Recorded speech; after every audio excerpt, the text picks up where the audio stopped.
नमस्कार. अगदी लहान मूल 3-4 वर्षाचं मूल जेव्हा पहिल्यांदा शाळेत जाणार असतं तेव्हा ते खूप अस्वस्थ असतं आणि मग शाळेच्या पहिल्या दिवशी रडारड होते आणि त्याचं प्रेशर आईबाबांवर सुद्धा येतं. एकूणातच शाळेचा हा जो पहिला दिवस आहे किंवा पहिल्यांदा शाळेत जाणं जे आहे ते आनंददायी होऊ शकेल का? शाळा, मूल, पालक, शिक्षक हे जे नातं आहे ते चांगल्या प्रकारे डेव्हलप होईल यासाठी काय करता येईल? या विषयावर आज आपण गप्पा मारणार आहोत डॉक्टर श्रुती पानसे यांच्याशी. अर्ली ब्रेन बेस लर्निंगवर त्यांची PhD झालेली आहे आणि शिवाय त्या समुपदेशक म्हणून सुद्धा काम करतात. श्रुती, तुझं मनापासून स्वागत. आत्ता शाळा सुरू होणार आहेत आणि शाळा सुरू होतानाची उत्सुकता पालकांमध्ये असतं. आपल्याला असं वाटतं की मुलांना पण उत्सुकता आहे, ते पण एक्सायटेड आहेत. पण बऱ्याचदा आपण जेव्हा अगदी लहान वयोगटाचं एक वयवर्ष 4 पर्यंतचं मूल जेव्हा म्हणतं, जे पहिल्यांदा शाळेत जाणार असतं, तर ती खूप मुलं भयंकर रडतात आणि ते रडणं डिपेंड्स की ते मूल कसं घेतंय ते आठवडाभर, महिनाभर असंही चालतं. हो. तर यामागे कारण काय आहे हे मुळात सांगशील का त्यांच्या रडण्यामागे? मुळात असुरक्षितता आहे, की ज्या जागेची सवय नाही, इथे कोण लोक आहेत ते पहिल्यांदाच बघितलेले आहेत. शिवाय तिथे इतकी मुलं एवढ्या मोठ्या संख्येने बघण्याची पण सवय नसते. जरी ते छोटं मूल असलं तरीही स्वतःची सुरक्षितता त्याला कळते. बरोबर. म्हणजे अगदी आपल्याला जर याचा पुरावा हवा असेल, तर अगदी जेव्हा बाळांना कळत नसतं, की आपण कुणाच्या कडेवर आहोत, हो. तर तेव्हा बाळं सहजपणे जातात. पण जेव्हा चेहरे घरच्यांचे ओळखीचे होतात आणि एखादा बाहेरचा चेहरा येतो, तर त्यावेळेला बाळं त्यांच्याकडे बघत राहतात, की हे नक्की कोण आहेत? आणि मग पण तिथे ते कधी-कधी बाळं त्यांच्याकडे जातात किंवा कधी-कधी जात जात नाहीत. नाहीत. हो. रडतात सुद्धा असं म्हणजे. रडतात. पण तरीही काय आहे, की आई-बाबा किंवा जी माणसं कायमची माहितीची आहेत, ती त्यांच्याबरोबर त्याच्याबरोबर असतात. हो, म्हणून त्याला एवढं टेन्शन नसतं. हो. पण शाळेत गेल्यावर मात्र सगळंच असं आहे, की जे बिनओळखीचं आहे. त्यामुळे त्यांना रडणं हे स्वाभाविक आहे. म्हणजे ती भीती आहे.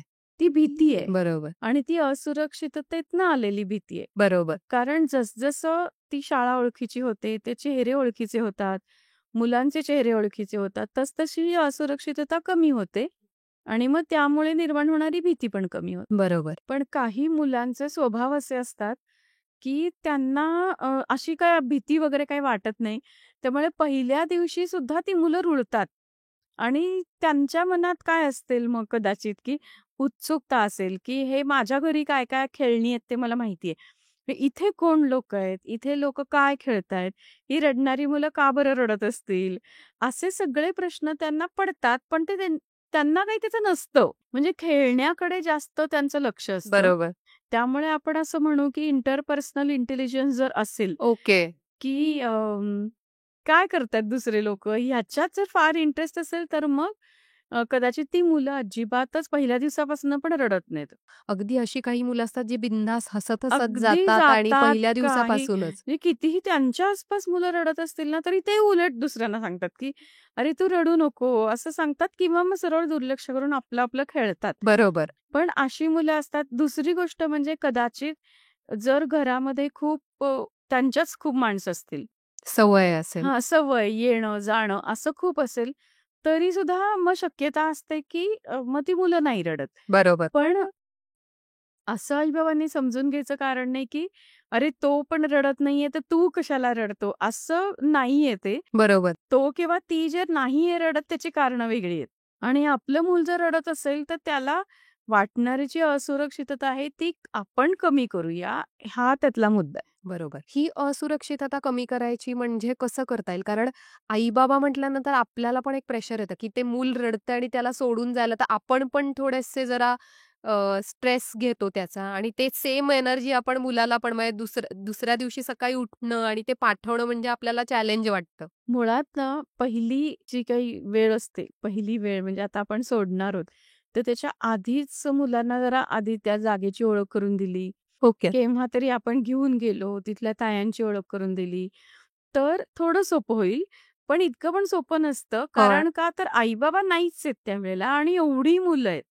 तर हा विचार मुलं करत असतात आणि तो लक्षात ठेवायला पाहिजे आपण, बरोबर. की त्यांच्या मनात आता हे चाललंय.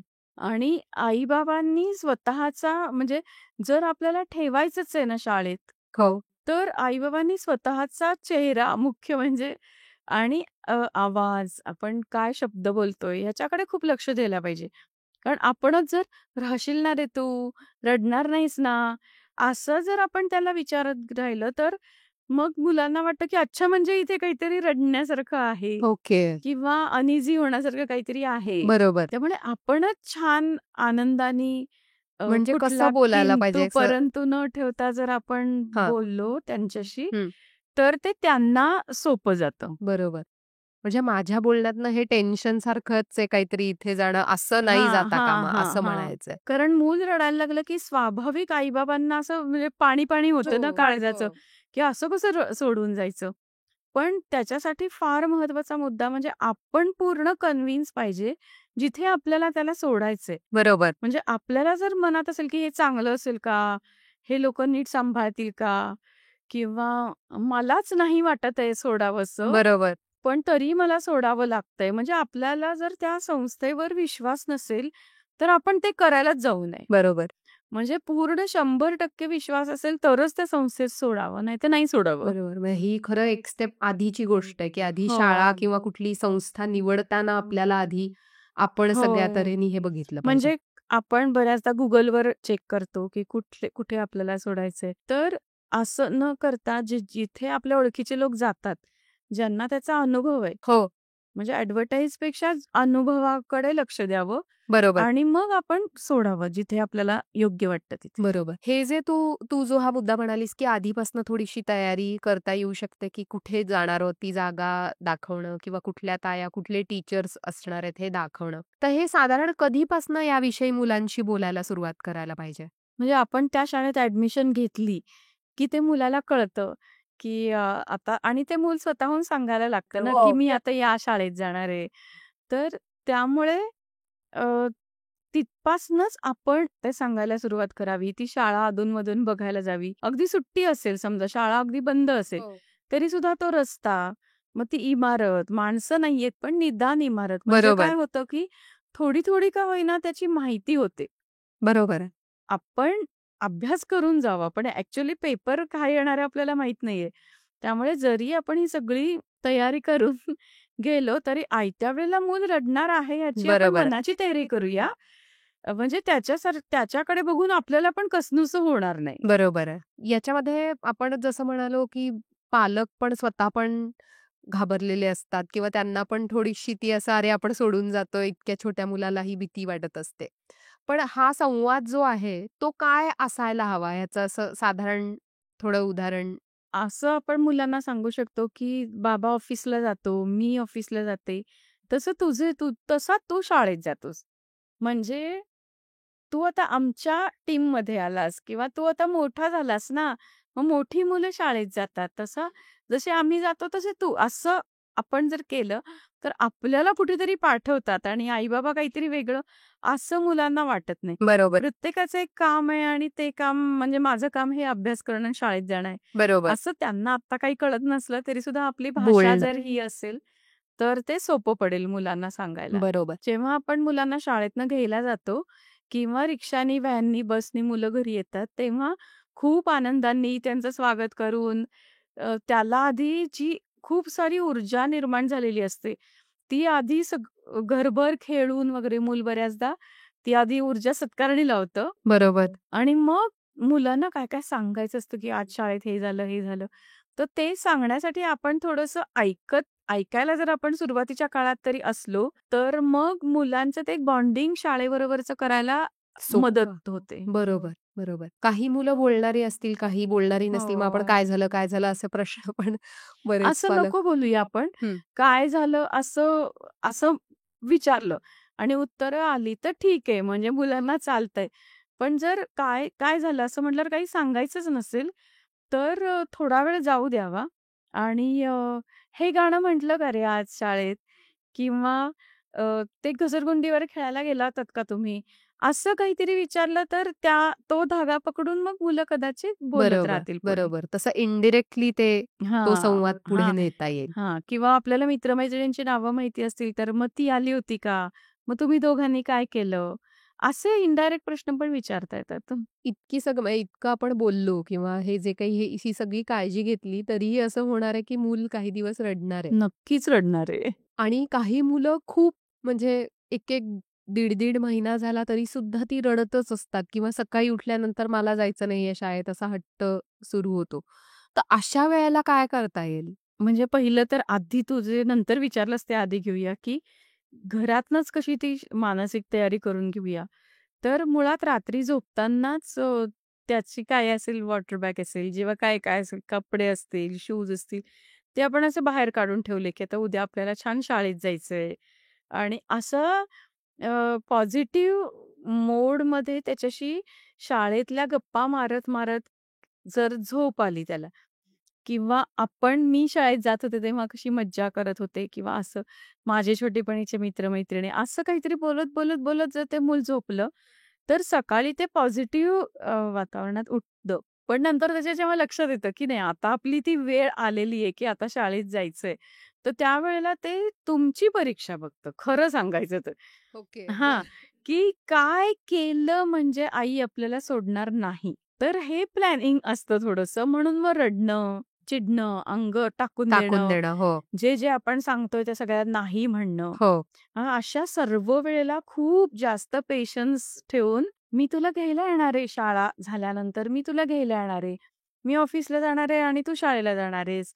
असं सतत बोलत राहावं. बरोबर. कुठेही आपण जर कमकुवत पडलो असं दिसलं, की मग मुलं ते वेगवेगळे प्लॅनिंग म्हणजे जे काय असतं, की मला कसं शाळेत सोडू नको, हे जे काही असतं ते सुरूच होतं मग त्यांचं. बरोबर.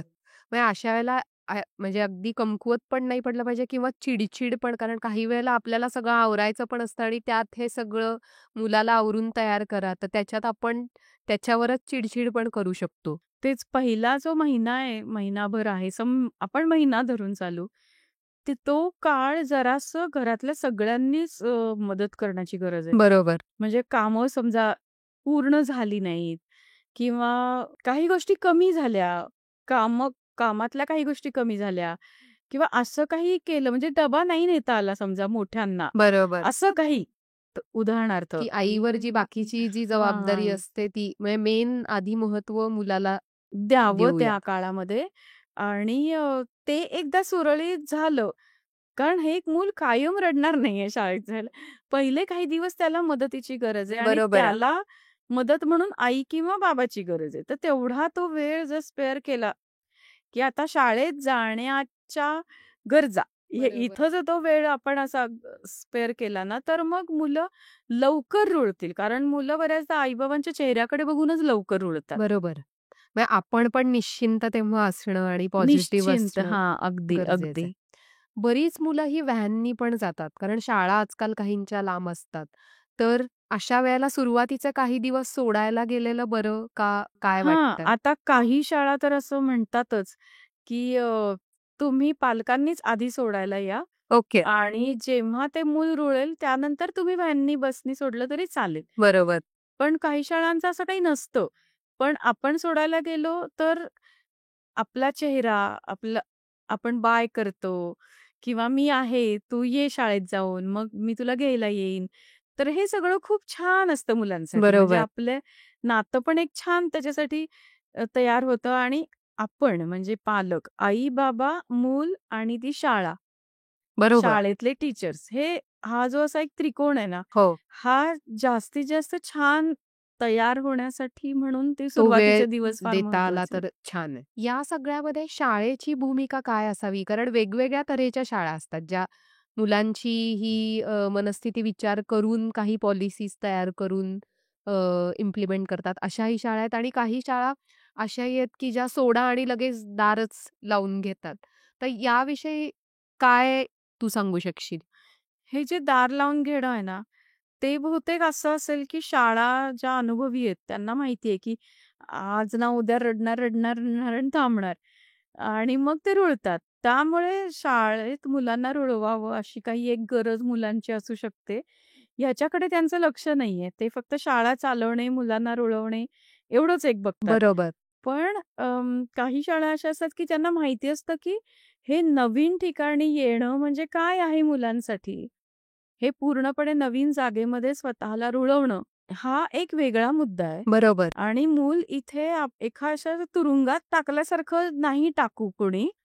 तर मूल जेव्हा घरनं शाळेत येतं, तेव्हा ते मानसिक, शारीरिक, बौद्धिक दृष्ट्या तयार असेल शाळेत येऊन काही करायला, तर ते जास्त चांगल्या पद्धतीने इथे शिकू शकतं. बरोबर. त्यामुळे ही जी फिलॉसॉफी आहे, या फिलॉसॉफीनुसार काही शाळा या मुलांना रुळायला वेळ देतात. मग पालकांनी येऊन थांबा, असं सगळं करतात काही शाळा, पण काही शाळा नाही करत. बरोबर. म्हणजे मला माझ्या मुलीच्या वेळेला हे आठवतं, की आम्हाला अक्षरनंदन शाळेने आतमध्ये बसू दिलं होतं, ओके. की जोपर्यंत तुमचं मूल रुळत नाही इथे, तोपर्यंत तुम्ही बाहेर थांबा. अर्थात वर्गात नाही, पण वर्गाच्या बाहेर असे आम्ही काही पालक असायचो तिथे. पण मला असं आठवतं, की तन्वीला थोडी आधीपासून बाहेर जाण्याची सवय होती. त्यामुळे ती रडली नाही, पण अधनं-मधनं येऊन बघायची, की मी आहे का तिथे. बरोबर. त्यामुळे हे एक घडलं, की एक स्मूथ एक प्रक्रिया असते ना, एका गोष्टीतनं दुसऱ्या गोष्टीत जाण्याची. ती प्रक्रिया शाळेमुळे खूपच शांतपणे पार पडली. बरोबर. न्यूरॉन्समध्ये 4 नाही, पण त्याच्यापेक्षा थोडी खालच्या वयाची मुलं येतात. त्यामुळे त्यातली काही मुलं अशी असतात, की त्यांना काही फरक पडत नाही.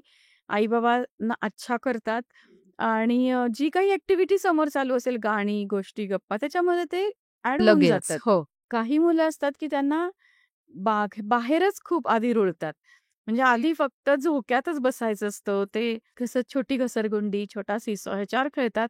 पण तिथनं त्यांचं आतमध्ये लक्ष असतं, की आतमध्ये ताया आणि मुलांचं काय चाललंय. आणि मग हळू स्टेप बाय स्टेप ती मुलं आत जातात. बरोबर. ही प्रत्येक मुलाची ही जी काय म्हणतात रिॲक्ट करण्याची पद्धत वेगवेगळी असणार आहे. त्यामुळे तू जसं वेगळी आहे. कंपॅरिझन करून, की तो बघ कसा शांत बसलाय आणि हे असं ह्याचा नाही उपयोग होत. कारण त्या मुलांनी ठरवलेलं असतं, की आपण आत जायचं का नाही? कधी जायचं? कधी यांच्यामध्ये आपण इंटरेस्ट घ्यायचा? हे त्या मुलांनी ठरवलेलं असतं. आणि जेव्हा त्याला वाटतं, की अरे इथे खूप जास्त इंटरेस्टिंग आहे, बरोबर. तेव्हा तुम्हाला काहीही प्रयत्न करायला लागत नाही. ते मूल आपोआप आत जातं. बरोबर. ही प्रक्रिया सहज जसं तू म्हणालीस, की सहज स्मूथ कशी होता येईल यासाठी आपण निश्चित प्रयत्न करू शकतो. ती होईल असं काही नाही. पण पालक म्हणून आपण आणि शाळा, संस्था म्हणून असं नक्कीच. मिळून नक्की काहीतरी करता हो. येऊ शकेल. बऱ्याचदा असं होतं, की आपले पण पालक म्हणून आपल्या पण काही आपल्या शाळेच्या आठवणी असतात आणि आपण डोक्यात ठेवलेलं असतं, की माझी शाळा म्हणजे अशी आणि मी खूप रडली इतरांचं ऐकून वगैरे आणि आपण असा विचार करतो, की मुलंही तसंच, माझं मुलंही तसंच करेल. हो. हे असं काही आहे का? नाहीये असं काही. नक्कीच. कारण आपली शाळा, त्यावेळेला म्हणजे आता समजा 29 तरी वय असेल ना हो. आईचं. तर त्या 29 वर्षापूर्वी, 28-29 वर्षापूर्वी आपलं घर कसं होतं? ती शाळा कशी होती? आप आपण शाळेत गेलो तेव्हा तिथे काय दिसलं होतं आपल्याला समोर? हो. आणि आपल्या मुलांच्या समोर काय आहे? हे म्हणजे पूर्ण ड्रास्टिक चेंज आहे. बरोबर. त्यामुळे आपण जसं वागलो तसंच आपली मुलं वागतील असं असं नाही. अजिबातच नाही. आणि ते मूल पूर्णतः वेगळंच असतं पूर्णतः स्वभावाने. वेगळं असतं. म्हणजे त्यामुळे ते नाही पण रडणार आणि कदाचित रडेल पण. बरोबर. पण मी शाळेत रडले होते किंवा मी शाळेत रडलो होतो म्हणून माझं मूल रडेल असं काही नाही. ते त्याचा स्वतंत्रपणे जेव्हा निर्णय घेईल, की हे मला आवडलंय, तेव्हा ते रडणं थांबवेल. बरोबर. आपल्याला जसं आपण एखादा काहीतरी नवीन जॉब आपण बदलला असेल आणि आपल्याला जशी धाकधूक असते, तशीच ती मुलांच्या मनात हो, तेव्हा असते त्यापेक्षा का? जास्त. बरोबर. म्हणजे डोक्यात नक्की चालू काय असतं, हो, की म्हणजे आपला नवीन जॉब असू दे, आपलं एखादं नवीन घर आपण राहायला गेलो, तर ते शेजारी-पाजारी कसे असतील हे आपल्याला माहीत नसतं. नवीन गावात आपण राहायला गेलो, तर अजिबातच कल्पना हो. नसते. किंवा एखाद्या अगदी नेहमीचंच आपल्याच गावात पण नवीन ठिकाणी आपण कुठेतरी जायचं. तरीसुद्धा एक छोटासा आपल्यावर एक स्ट्रेस असतो हो. आणि तो स्ट्रेस असल्यामुळे आपण नीट प्रेझेंट पण होतो. बरोबर. आणि आपल्याला आतनं कितीही धाकधूक असली तरी आपण चेहऱ्यावरती न दाखवण्याचा प्रयत्न हो, करतो. हो. पण मुलांना अशी काहीच फिल्टर्स नसतात. नाही. त्यामुळे मला भीती वाटलीये म्हटल्यावर ते रडणारच. बरोबर. पण ती एक छोटीशी असुरक्षितता असते. मोठ्यांच्याही मनात असते, छोट्यांच्याही मनात असते. आणि ती मला वाटतं, की अगदी छोटं काय, पुढे पण प्रत्येक म्हणजे कितीही 10वी पर्यंत जेवढं काही पहिला दिवस म्हटल्यानंतर एक वेगळंच असं एक काहीतरी पोटात जे हो, हो.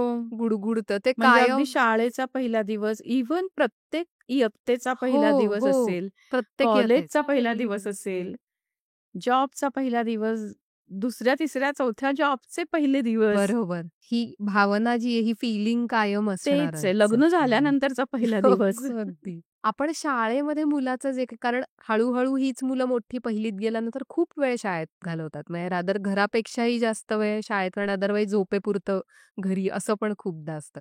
पण सुरुवातीचं जे हे लहान मूल आहे त्याला शी-शूचं सांगणं, कारण हे अगदीच छोटं मूल असतं.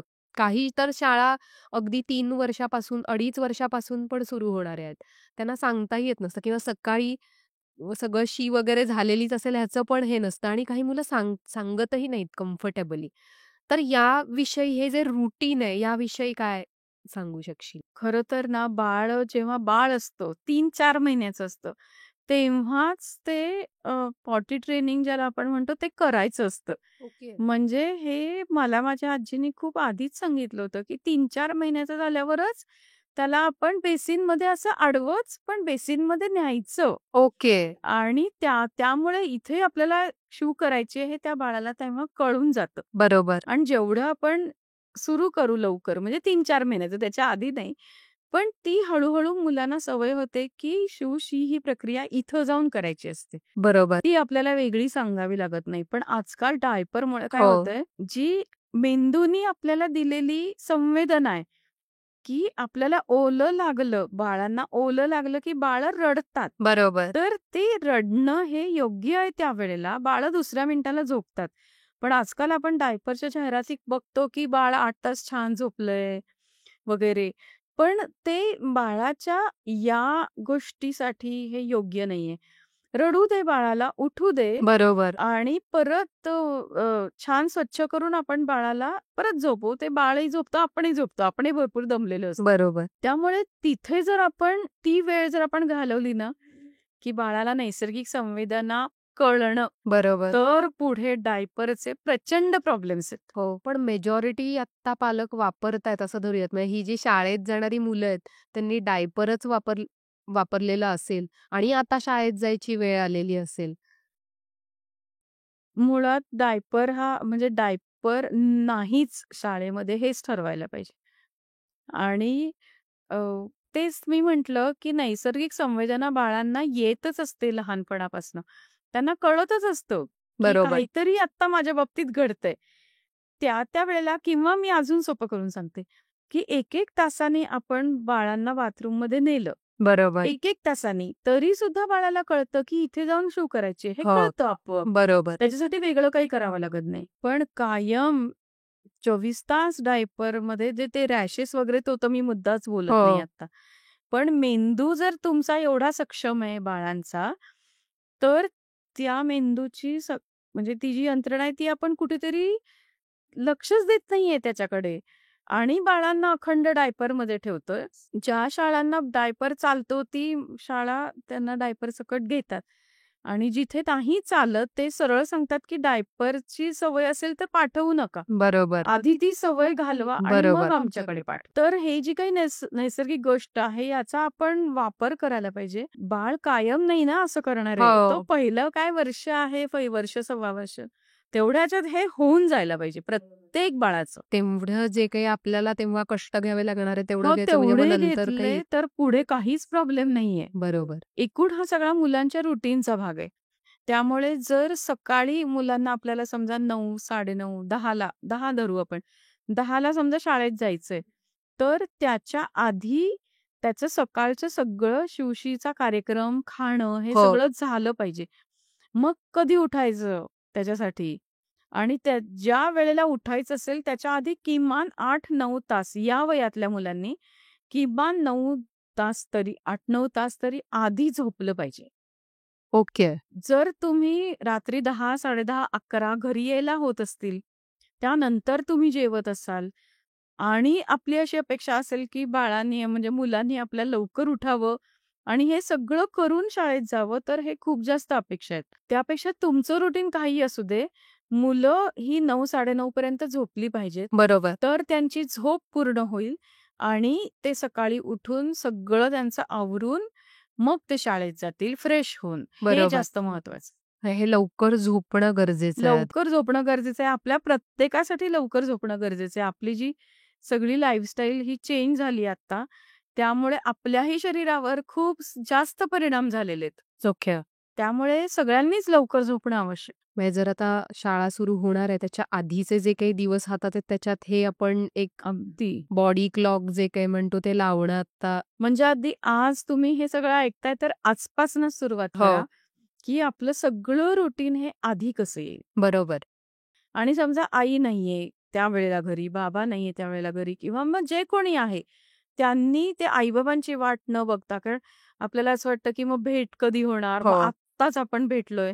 पण मग ते तुम्ही दुसऱ्या वेळेला भरून काढा. रोजच्या रोज नको. मग ते रात्री मुलांनी लवकर झोपणं हे सगळ्यात जास्त आता बरोबर महत्वाचं आहे. आहे.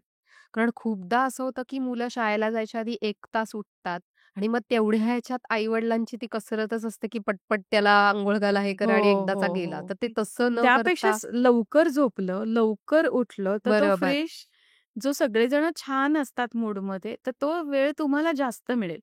म्हणजे रात्री सकाळचा. जागत बसण्यापेक्षा सकाळचा वेळ, सकाळची कामं सगळ्यांनी एकत्र करणं यातनं एक शिस्त पण लागते. बरोबर.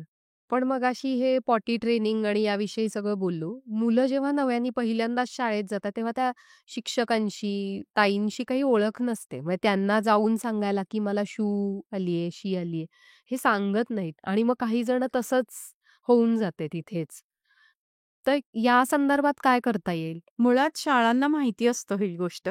त्यामुळे कुठल्याही शाळेत, या छोट्या मुलांच्या कुठल्याही शाळेत पहिलं काय करतात, तर आधी शिवपाण्याला नेऊन आणणं. हे पहिलं करतात. त्यामुळे मुळात थोडा ती अँक्झायटी जर आपली असेल, की कुठनं-कुठनं आली आहेत मुलं, लांबनं आली आहेत, तर पहिल्यांदा शाळा हेच करतात. पण आता थंडी पावसाळ्याच्या दिवसामध्ये समजा जास्त वेळा झाली, तर आपण त्यावेळेला मुलांना हे खरं सांगावं, की जर आपल्याला जायचं असेल, तर आपण आधी ताईंच्या जवळ जायचं आणि त्यांना सांगायचं. बरोबर. आणि समजा इतर सगळ्या मुलांमध्ये आपल्याकडे लक्ष नसेल, तर हात लावून सांगायचं.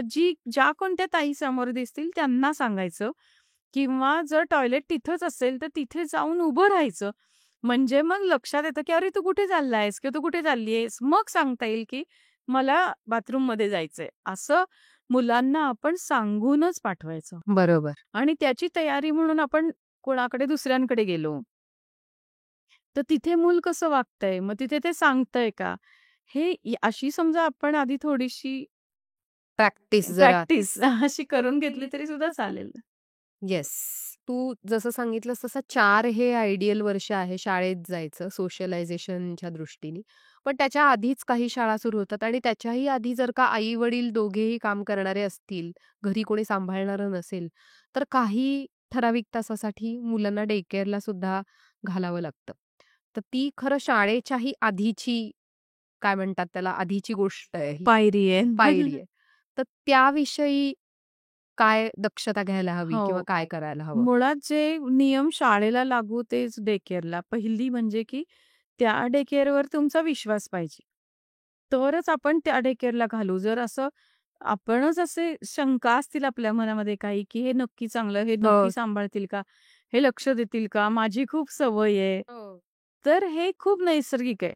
पण तरीसुद्धा विश्वासच्याच ठिकाणी आपण पाठवायचं मुलांना. तर डे केअरमध्ये पाठवताना सुद्धा जर मुलांना कळतं मूल असेल, तर तिथल्याविषयी छान सांगून, की तिथे तुला मित्र मिळणार आहेत खेळायला किंवा वेगळी खेळणी असणार आहेत, की जी आपल्या घरामध्ये नाहीयेत किंवा तिथली ताई तुम्हाला गोष्ट सांगणार आहे. असं सगळं सांगून मनाची तयारी करून जर मुलांना डे केअरला पाठवलं, तर ते जास्त सोयीस्कर राहतं. कम्फर्ट न आल्यामुळे मूल तिथे शिवशी करत नाही आणि ओके. खात पण नाही बऱ्याचदा. तर ह्या अशा काही सायन्स आहेत, की ज्यावेळेला मूल तिथे आरामात जातंय, बाथरूममध्ये जातंय किंवा तिथल्या ताईला सांगतंय किंवा भूक लागली असं सांगतंय. तर या सगळ्या अशा सायन्स आहेत, की मूल आता तिथे कम्फर्टेबल आहे. रुळलंय. बरोबर. हां. काही मुलांचं असंही होतं, की आधी डे केअरला गेली आहेत, मग आता शाळेत जाणार आहे किंवा एक आधी छोटी शाळा वेगळी आणि शाळा बदलतोय किंवा दुसऱ्याच शहरात शिफ्ट होतोय म्हणून नवीन शाळेत जातोय. तर त्याचाही ताण मुलांवर येतो का? हो, नवीन जागा असते, त्यामुळे थोडा ताण येतोच. पण निदान आधी कुठेतरी घरापासून वेगळ्या ठिकाणी जाण्याची, की जिथे आपल्यासारखी बरीच मुलं आहेत, बरोबर. ह्याची एक तयारी झालेली असते किंवा माहिती असतं, की असं काहीतरी असतं, बरोबर. की जिथे छोटी मुलं आणि काही ताया अशा असतात. तर ही एक तयारी झाल्यामुळे त्या मुलांना नक्कीच सोपं जातं. म्हणजे शाळा म्हणजे काय हे माहीत हे असतं, माहिती पण असतं. ॲडजस्ट करण्याच्या दृष्टीने तो जो बदल आहे तो हो, हो. अर्थात नवीन म्हणजे एक शाळा सोडून नवीन शाळा असतील तरी सुद्धा तो बदल शेवटी मेंदूला ॲक्सेप्ट करावाच लागतो. बरोबर.